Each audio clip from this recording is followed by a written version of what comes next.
if for whatever reason you find yourself dealing with the autism community very much at all, you're going to find that there is a tendency for people to say that the majority of folks with autism seem to be males.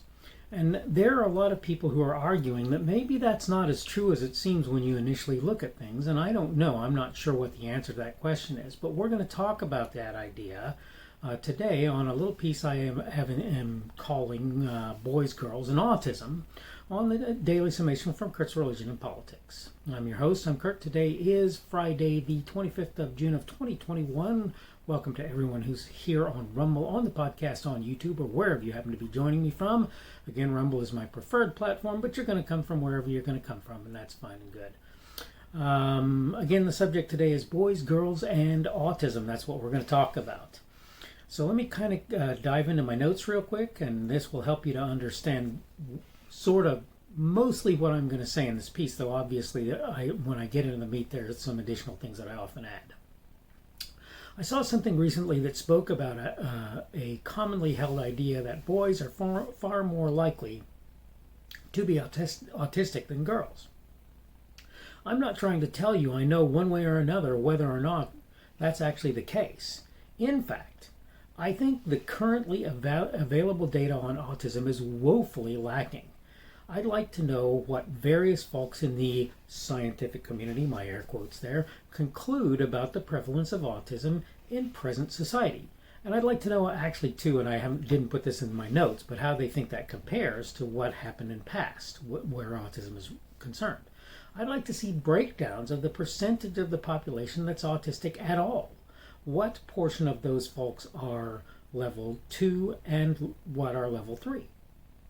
And obviously that should tell you what level 1 looks like, right? If you know what level 2 and level 3 are, you'll have an idea what level 1 is. Without that data, it's hard to tell how we ought to react and respond to autism. And I didn't put this, but at all. It's hard to tell how to react to it at all, right? I recognize those numbers should become clearer over time.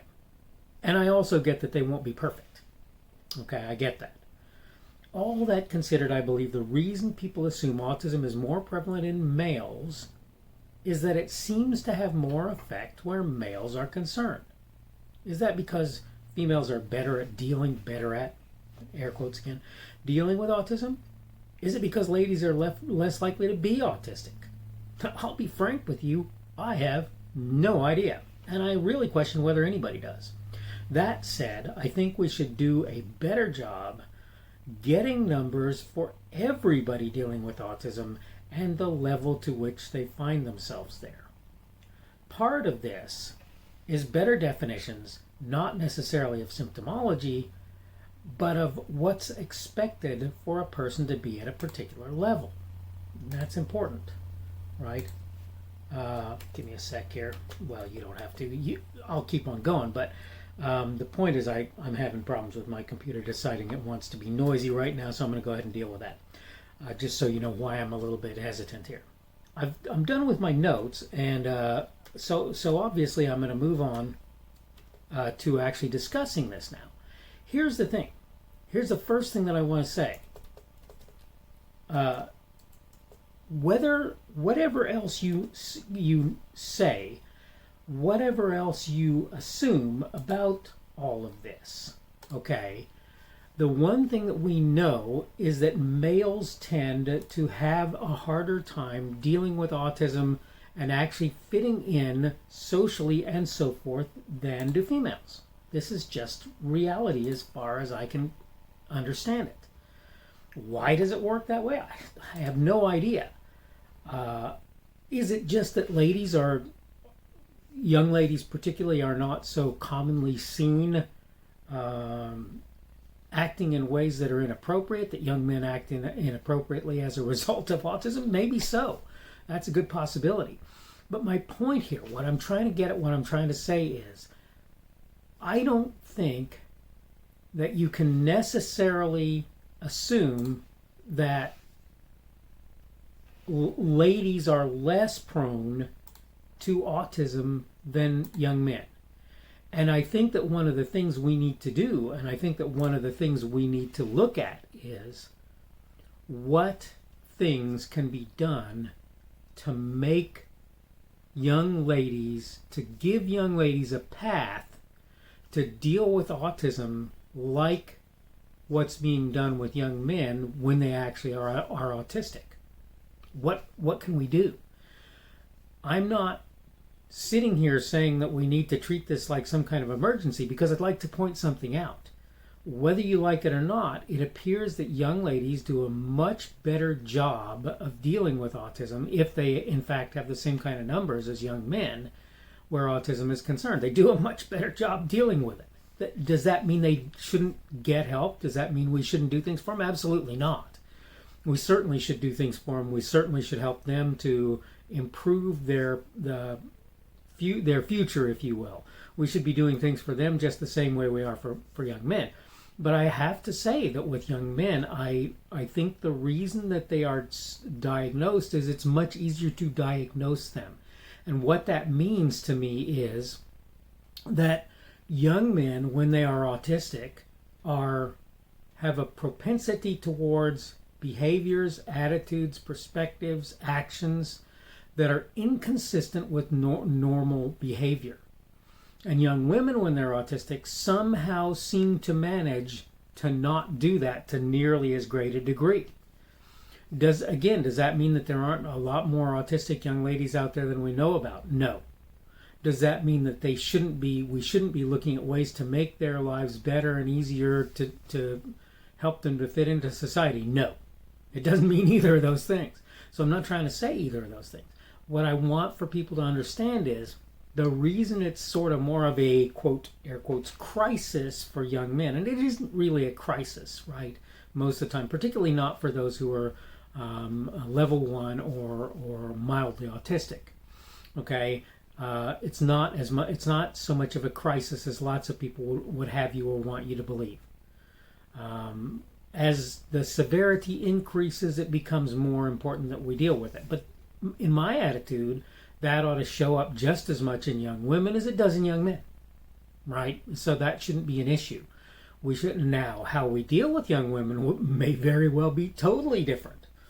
How we find it makes more sense to deal with them may be totally different. I'm not saying that it's exactly the same thing. I'll just tell you right now, I don't think it's the same thing from young man to young man.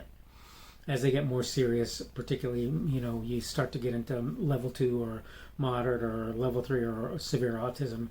I think the how you deal with them particularly, and this is probably true for mild autism as well, how you deal with them will change from person to person. You have to look at what's going on, you have to sort of evaluate that individual, and you have to figure out ways to deal with them. And I'll say that this is something that you should be doing as a general thing anyway, right? This is something you should be doing with young folks anyway, and kind of helping them to fit into a society that maybe, even if they're not autistic, they don't necessarily fit into all that well. But for autistic folks, I think it's maybe even more important than it is for lots of other folks. That's not to say it's not important for those other folks. It's just to say that for autistic folks, I think it may be more so. But the thing I want to make sure that I say is, I don't think we've come to a place where we really understand how autism, quote, manifests in young ladies to the same degree that we have for young men. And I think part of the reason for that, as I say, is that young women, when they are autistic, find ways to cope with their autism maybe better than young men. Maybe that's not true. Maybe we'll look and we'll find that the numbers for young women and autism are just substantially smaller, right? That's possible. Excuse the bug. I don't know why, but for some reason I picked up bugs. I think it's because I keep fruit in the house and they like it. But anyway, that all having been said, the point is I don't know whether we're going to see more autism or in young women, or whether we're just going to see that it's less, that there's less of it, but it happens, and then have to figure out how to deal with it. So that's kind of my take on this. My hope is that we'll get better and better over the course of time, actually determining who's autistic and who's not, and we'll figure out how to deal with that. And then, like I say, I think that's you have to sort of individually tailor what you do, and parents are a very important part of that process. All right, I'm about out of time, so I'm going to go ahead and wrap up. This is the Daily Summation from Kurt's Religion and Politics. I'm your host. I'm Kurt, and today is Friday, the 25th of June of 2021. That means tomorrow will be Saturday, the 26th of June of 2021. Thank you for everybody who's been here on Rumble on the podcast, on YouTube, Again, today's subject has been boys, girls, and autism, and tomorrow we're going to talk about the idea of the perversion of children, and I think you're going to find that I have some interesting takes on that. Maybe not. You may find that I'm just sort of old-fashioned in how I look at that. That's a totally possible thing. But in any case, I should go ahead and wrap this up as I say, so I'm going to go ahead and do that. Today is Friday. I hope you're having a good day today. I hope your weekend is a good one. I hope you have a good Sabbath if you happen to be one who celebrates the Sabbath tomorrow.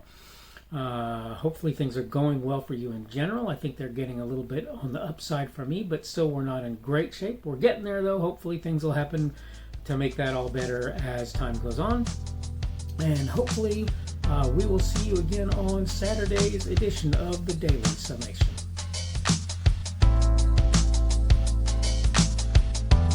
The speaker on this edition of the Daily Summation is Kurt Schubert. This video was recorded on Friday, June the 25th of 2021. The Daily Summation is created for Kurt's Religion and Politics.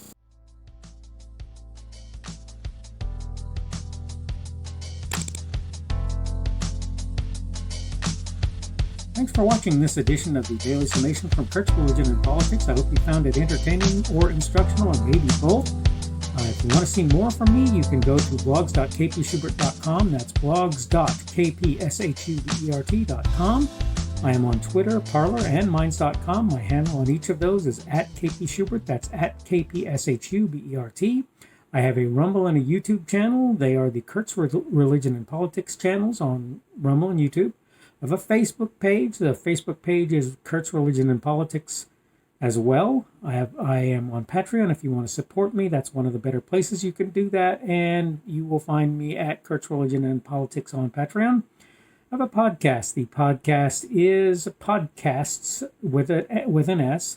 .kpschubert.com. That's podcasts.kpschubert.com. I think you should be able to find me with relative ease on Apple Podcasts, Google Podcasts, and Spotify as well. The best way I find to do that is to look for Kurt's Religion and Politics. You can try to use the Daily Summation. I find that it doesn't work as well as a general rule, but you can always try that. I'm glad to have you aboard today, and hopefully we will see you again tomorrow.